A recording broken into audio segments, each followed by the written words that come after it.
কথা বা বলা ভালো শব্দ এটা আমাদের জীবনের উপর কতটা গভীর প্রভাব ফেলে তা নিয়েই আজকের এই আলোচনা।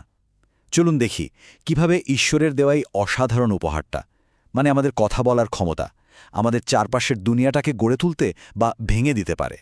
চলুন একদম শুরু করা যাক ঋগ্বেদের একটা অসাধারণ উক্তি দিয়ে। এখানে কি বলা হচ্ছে জানেন? যে অনেকেই কথার এই যে জাদু, এই যে শক্তি, তা চোখের সামনে দেখেও যেন দেখেন না, কানে শুনেও শোনেন না। কিন্তু যারা সত্যি এর শক্তিকে বোঝেন, অনুভব করেন, স্বয়ং বাক্যদেবী মানে কথার দেবী তাদের কাছেই নিজের আসল রূপটা প্রকাশ করেন। দারুণ ব্যাপার, তাই না? তো এই প্রাচীন জ্ঞানের উপর ভিত্তি করেই আমরা এগোব। আজকের আলোচনায় আমরা দেখব কথার ঐশ্বরিক উৎস থেকে শুরু করে এর ধ্বংসাত্মক দিক এবং কিভাবে একে নিয়ন্ত্রণ করা যায় সেই শিল্পটা নিয়েও কথা বলব। শব্দ সাধনার রহস্য, আর শেষে মিষ্টি কথা যে সাফল্যের চাবিকাঠি সেটাও দেখব। আর সব শেষে থাকবে একটা সারসংক্ষেপ। তাহলে চলুন শুরু করা যাক প্রথম বিষয়টা দিয়ে। বাক্য বা বাণী এটা আসলে ঈশ্বরের দেওয়া একটা আশীর্বাদ। আমাদের মনের ভেতরের দুনিয়াটাকে বাইরে প্রকাশ করার জন্য এর চেয়ে ভালো আর কী বা হতে পারে? প্রাচীন ঋষিরা, ভাবুন তো একবার, তারা শব্দকে বলতেন শিব মানে পরম চেতনা, আর সেই শব্দ যখন মুখ দিয়ে বেরোয় মানে বাণী, সেটাকে বলতেন শক্তি। মানে শব্দ হলো চেতনা আর কথা হলো সেই চেতনার প্রকাশ, এক দিব্য শক্তি। এর থেকে বোঝা যায় কথা বলাকে তারা কতটা গভীর দৃষ্টিতে দেখতেন। আর ব্যাপারটা এখানেই শেষ নয়, সবচেয়ে মজার বিষয় হল ঋষিরা এই জ্ঞানটাকে আরও এক ধাপ এগিয়ে নিয়ে গিয়েছিলেন।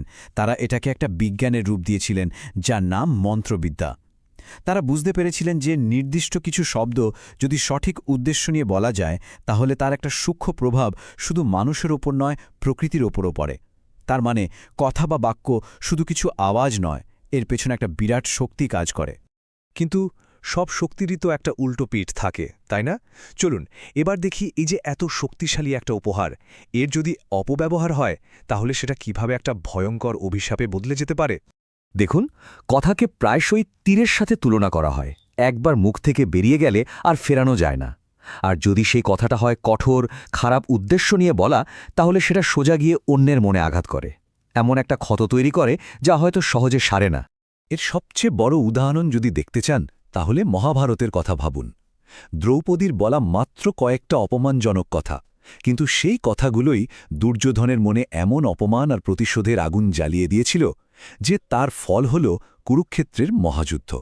ভাবা যায়, মাত্র কয়েকটা শব্দের জন্য ৮ অক্ষহীনী সেনা ধ্বংস হয়ে গেল। একটা খুব সহজ উদাহরণ দিই, কাক আর কোকিল। দেখুন, কাক কিন্তু কারো কোনো ক্ষতি করে না, আবার কোকিলও কাউকে কিছু দেয় না। কিন্তু তফাৎটা কোথায়? শুধু গলার স্বরে। কাকের কর্কশ আওয়াজের জন্য আমরা তাকে তাড়িয়ে দিই, আর কোকিলের মিষ্টি সুর শোনার জন্য অপেক্ষা করি। কথার প্রভাবটা ঠিক এমনই।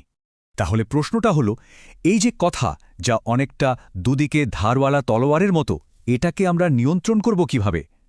ভালো খবর হলো, আমাদের প্রাচীন গ্রন্থগুলো এরও একটা রাস্তা দেখিয়েছে। ঋগ্বেদে একটা অসাধারণ উপমা আছে।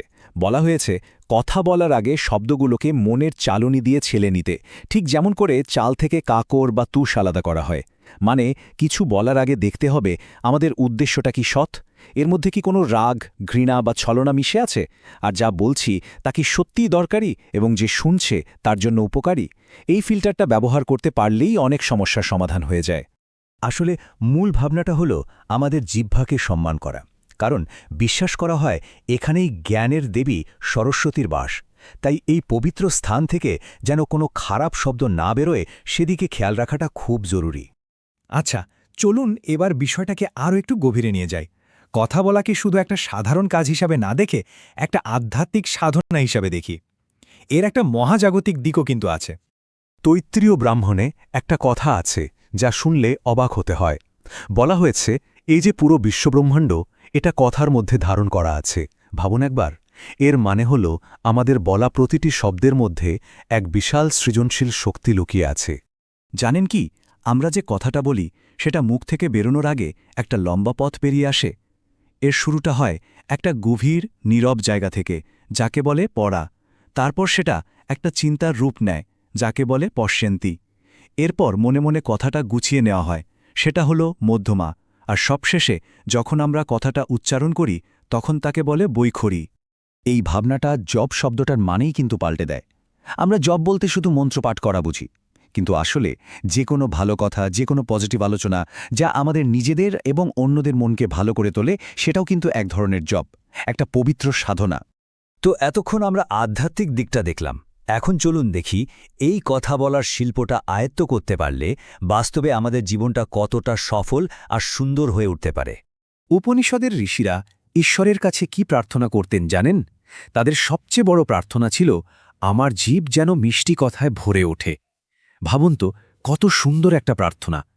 এই প্রশ্নটা কিন্তু আমরাও রোজ নিজেদের করতে পারি। আসলে কথায় মিষ্টতা থাকাটা হলো সবচেয়ে বড় বশীকরণ মন্ত্র। এটা এমন একটা জাদু যা দিয়ে সহজেই মানুষের মন জয় করা যায়, অনেক বাধা দূর করা যায়। ঠিক যেমন মৌমাছিরা ফুলের মধুর দিকে ছুটে যায়, সেরকমই মানুষও কিন্তু মিষ্টি কথা, ভালো ব্যবহার আর উৎসাহের দিকেই টানে। আর একটা সত্যি কথা কি জানেন? কাউকে হয়তো টাকা দিয়ে সাহায্য করা হলো, সে হয়তো কিছুদিন পর সেটা ভুলে যাবে। কিন্তু কারোর সাথে যদি দুটো মিষ্টি কথা বলা হয়, তাকে সম্মান দেওয়া হয়, সেই ভালো লাগার অনুভূতিটা সে সারা জীবন মনে রাখে। তাহলে আমাদের আলোচনা প্রায় শেষের দিকে। চলুন এতক্ষণ আমরা যা যা জানলাম তার মূল বিষয়গুলো একবার এক জায়গায় নিয়ে আসি। সবচেয়ে বড় শিক্ষাটা হলো, আমাদের মুখ থেকে বেরোনো প্রত্যেকটা শব্দ হয় কিছু একটা তৈরি করে, নয়তো কিছু ধ্বংস করে।